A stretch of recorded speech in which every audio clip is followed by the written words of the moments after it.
बहुत बड़ी मछली बिरयानी। राजेंद्र वर्मा विष्णुपुर संस्था का जमींदार था। उसकी राजकीय तौर पर कोई भी पदवी नहीं थी, फिर भी वो उस गांव वालों का नायक था। गांव वालों को कोई भी जरूरत पड़ी तो जैसे करंट के कनेक्शन, पानी का कनेक्शन, रोडों को चौड़ा करना, ऐसे काम डायरेक्ट गवर्नमेंट के ऑफिस में जाकर अर्जी लगाकर करवाने में अच्छा था। राजेंद्र वर्मा के पास जाकर बताए तो वो राजधानी में एक फोन करके बताए तो 2 दिन में वो काम सैंक्शन हो जाते थे। इतना ही नहीं, उस जिले में घूमने आए मुख्यमंत्री के अलावा बाकी के सभी मंत्री राजेंद्र वर्मा के भवन में आकर खाना खाए बगैर नहीं जाते थे। एक राष्ट्र की राजधानी ही नहीं, उनकी पहुंच तो दिल्ली तक थी। यहाँ पर राजेंद्र वर्मा को अदर एक्टिविटी में ज्यादा ही रुचि थी। उसमें खास करके एक्वेरियम बोले तो उनको बहुत ज्यादा पसंद था। वो अपने भवन में बड़े बड़े कांच के एक्वेरियम में रंग बिरंगी मछलियां तैरते हुए आने जाने वाले को आकर्षित करते रहते हैं। सभी लोग राजेंद्र वर्मा के पसंद की तारीफ करते हुए रहते हैं। उतना ही नहीं, उनको भवन में उनका एक बड़ा पानी का टाका भी था। उसमें भवन में रहने वाले उनके परिवार के अलावा उसमें काम कर रहे कम से कम 10 लोग को भी उस टाके के पानी में रह रहे मछली को रसोई घर में हर प्रकार के मछली की सब्जियां बनाने के लिए उपयोग में लाते थे। एक दिन दिल्ली से मत्स्य विभाग डिपार्टमेंट के चेयरमैन उस जगह पर आते हैं राजेंद्र वर्मा से मिलने के लिए। वो लोग बातें करते वक्त राजेंद्र वर्मा का बावर्ची लोकनाथ आकर, बाबूजी दिल्ली से आए हुए साहब के लिए क्या स्पेशल बना कर दूं, क्या बोलते हो, ऐसा कहता है।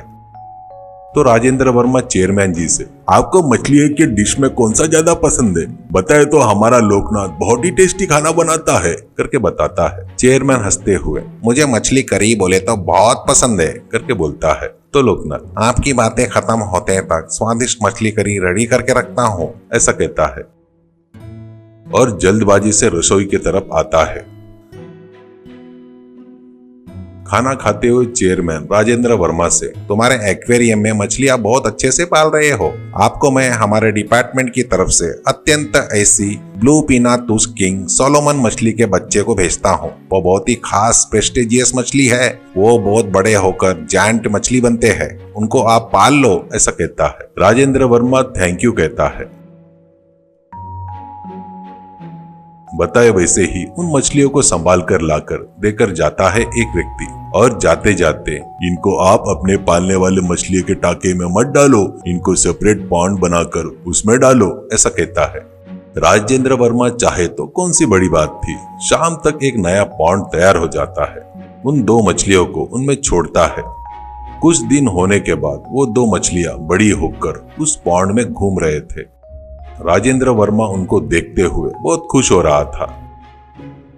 लोकनाथ भी राजेंद्र वर्मा से, आसानी से इतने अच्छे बड़े मछलियां कहीं नहीं मिलती सर मेरे हिसाब से, ऐसा कहता है। राजेंद्र वर्मा गर्व से मूंछों को ताव देता है।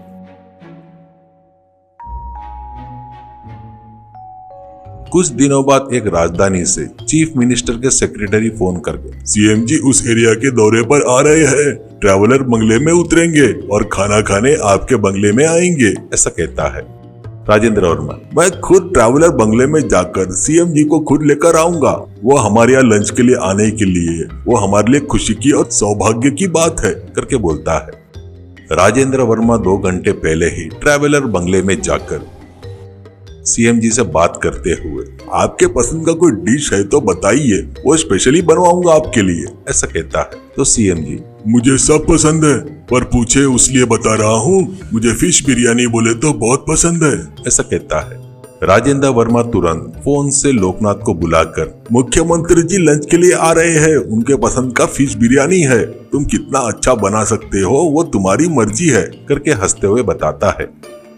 सीएम जी के साथ राजेंद्र वर्मा भी फिश बिरयानी खाकर मन में, ये लोकनाथ हर बार से इस बार बहुत अच्छा स्वादिष्ट बनाया करके सोचता है। सीएम, फिश बिरयानी तो बहुत अच्छा बना है, अब तक कभी इतना स्वादिष्ट फिश बिरयानी नहीं खाया, ऐसा कहता है। सीएम जी के जाते ही राजेंद्र वर्मा की पत्नी, लड़का और बहू आकर बिरयानी खाकर, अरे वाह, अपना लोकनाथ इतना टेस्टी बिरयानी बनाता है करके पता नहीं था, ऐसा कहती है राजेंद्र वर्मा की पत्नी।